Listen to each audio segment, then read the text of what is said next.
I first want to take this time to thank the entire ArMA community for their support and hard work during the past year. As we all know, the pandemic and the changes that came with it were never something that any of us had planned for. But I'm proud to say that ArMA has continued to stand strong, providing a steady, sound voice amongst the chaos. I applaud the work of our staff, our executive committee, our board, and most importantly, you, our members. It has been an honor to serve you this past year. It is now my honor to introduce you to your new president, Dr. Jennifer Hartmark-Hill. Many of you already know Dr. Hartmark-Hill, a physician who leads with a steady hand and is of the highest integrity. She has been a calming presence during rocky times and approaches every challenge thoughtfully while keeping a wide perspective on the issues. With her involvement at the College of Medicine in Phoenix and her practice of family medicine, Dr. Hartmark-Hill maintains a busy schedule while still finding time to serve the community as a whole. In addition to being a dedicated and caring physician, she is a devoted educator and a resolute leader.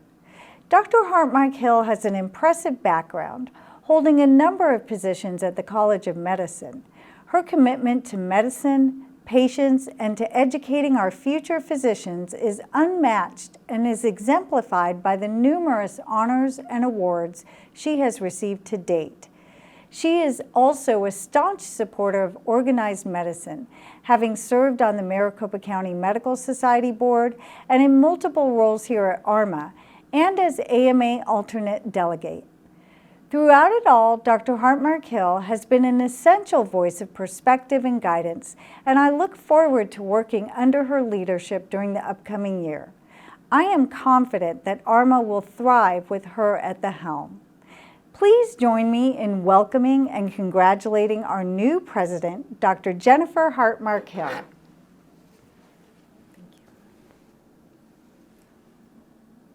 Physician leaders, colleagues, mentors, friends, it is a true joy to stand with you in this moment to celebrate these many years of advocacy, support, camaraderie, and transformative leadership represented by a very strong Arizona Medical Association. This association's benefits have been enjoyed by physicians in Arizona for the past 130 years, since our founding in 1892. We here today are part of this story and this legacy gifted and entrusted to us by those who came before, from doctors practicing here in what came to be the last territory in the continental U.S. to this day in 2022 and beyond. It is a privilege that we are all part of something this meaningful and enduring.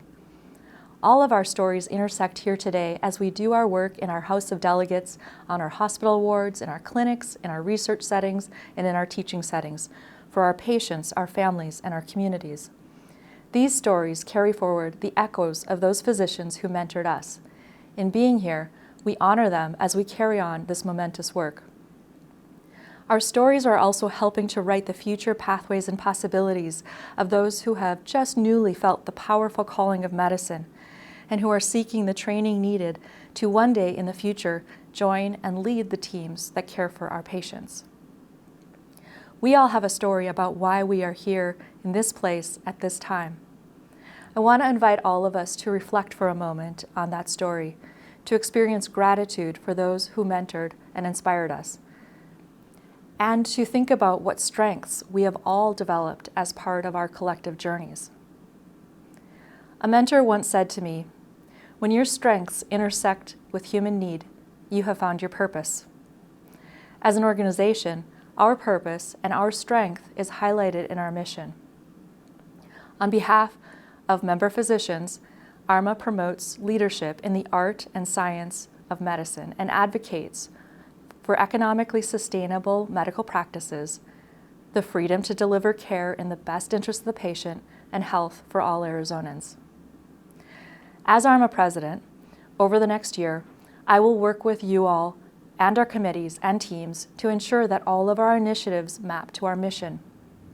In support of that mission, our initiatives will be mappable to better health of populations, lower costs of high-quality care, better patient experiences, and better physician experiences and wellness, often referred to as the quadruple aim of healthcare. Let's take a moment to consider what this means. Better population health.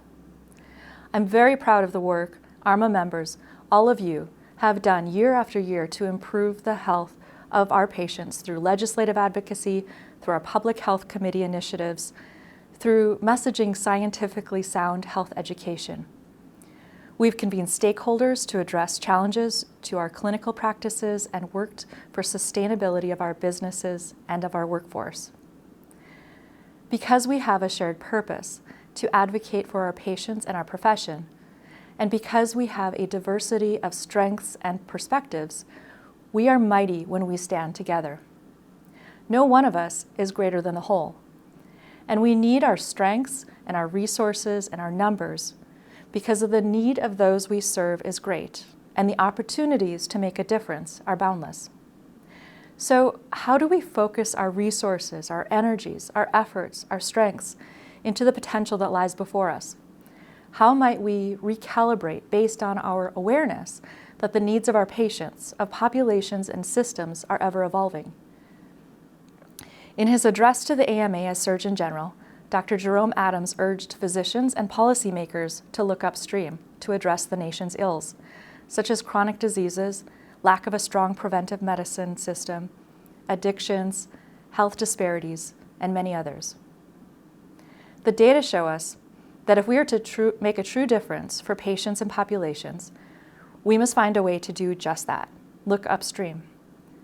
The evidence points us to the tremendous impact that the social and political determinants of health have on patient outcomes, far greater than medical care alone. Among our ArMA members, we have true champions, physicians who proactively address social and political factors for patients. They go beyond the traditional medical model to make a difference in the factors that determine upwards of 85% of an individual's health. Things like food insecurity, transportation, housing, access and equity and resources. They go above and beyond to influence policies that shape how patients are able to access care, what resources are made available, and how equitably resources are provided across populations. Throughout my communications and updates in the year ahead, it will be my absolute privilege to highlight these physician leaders who exemplify the very best practices in addressing the social and political determinants of health. Let's talk a little bit more about the second point in the quadruple aim, costs of care. This is a critical need for ongoing awareness and action. In a report that just came out, CMS now projects that healthcare spending will reach almost $7 trillion by 2030. Nearly $1 trillion of that is anticipated to be wasteful spending. It is almost halfway through 2022 right now. 2030 is right around the corner. In the years that lead up to 2030, it is likely that many of you hearing this today will serve in top ArMA leadership roles. Many of you will lead healthcare organizations into 2030 and beyond.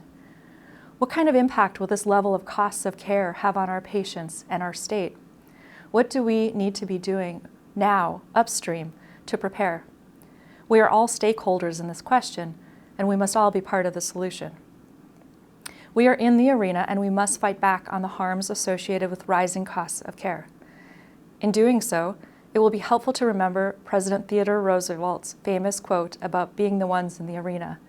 He said, "It is not the critic who counts," and he added praise for the virtues of those who, despite risks of failure and defeat, engage in a worthy cause while daring greatly.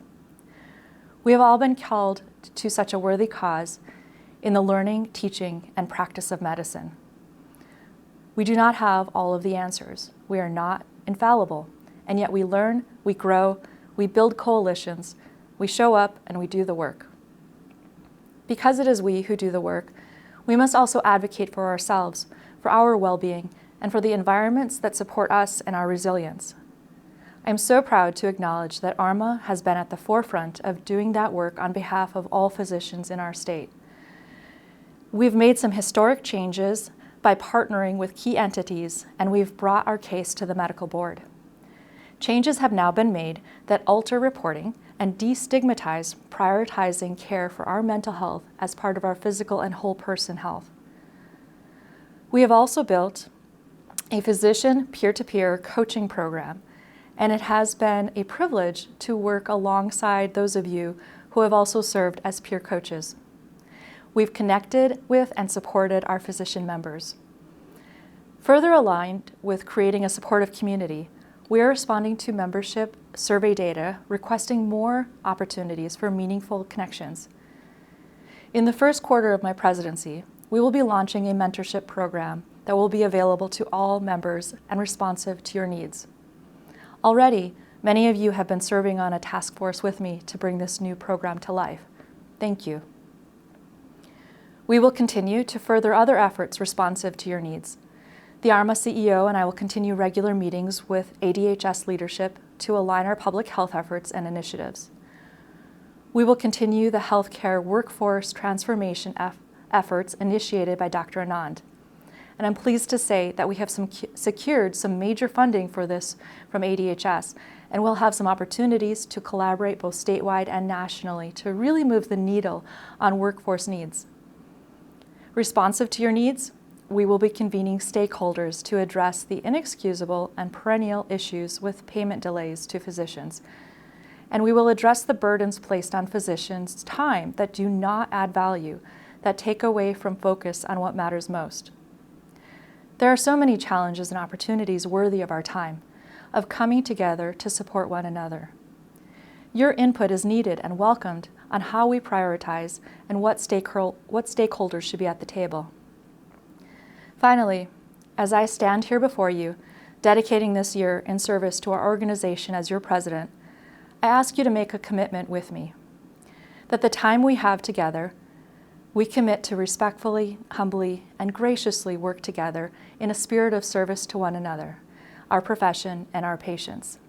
We commit to working for opportunities to empower each other and lift each other up. We commit to greater diversity and inclusiveness in our organization, and more than that, to creating a welcoming sense of true belonging for all medical students, resident physicians, fellows, practicing physicians, and retired physicians in our state. We commit to deliberations that epitomize the utmost in professionalism, kindness, and courtesy, where all voices are valued and heard. We commit to growing our membership, and with that, the strength of our collective voice to advocate for our patients and the future of our profession. We must do this transformative work, and we must do this together.